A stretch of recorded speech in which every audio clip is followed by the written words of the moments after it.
గుంటూరు జిల్లా తెనాల్లో మాజీ మంత్రి ఆలపాటి రాజేంద్ర కార్యకర్తలు అభిమానులతో ఆత్మీయ సమ్మేళనం నిర్వహించారు. ఇన్నేళ్లు తనతో కలిసి పనిచేసిన వారికి ధన్యవాదాలు తెలిపారు. గతంలో ఎదురైన చేదు అనుభవాలను గుర్తుంచుకొని కలిసి పనిచేద్దామంటూ కూడా ఆయన పిలుపునిచ్చారు. అలా కలిసి పనిచేయలేని పక్షంలో నాయకత్వం నుంచి తప్పుకుంటానంటూ మాటిచ్చారు. అభ్యర్థుల ఎంపిక విషయంలో ఎక్కడో ఒక చోట అవకాశం వస్తుందంటూ భావించారని, ఇప్పుడు అవకాశం లేకపోయినా బాధ లేదు అంటూ ఆవేదన వ్యక్తం చేశారు. అందరి మనోభావాలు నాకు తెలుసు. ఎందుకంటే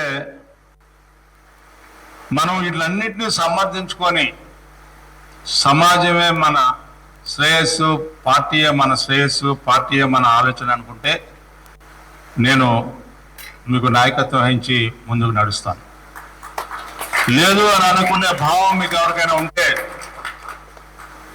నేను నాయకత్వం వహించలేను అని చెప్పి చెప్పాలనేది నా ఉద్దేశం. నేను చాలా ఏదో ఉద్రేకంతో మాట్లాడలా, ఆవేదనతో మాట్లాడలా, అనాలోచితంగా మాట్లాడలా,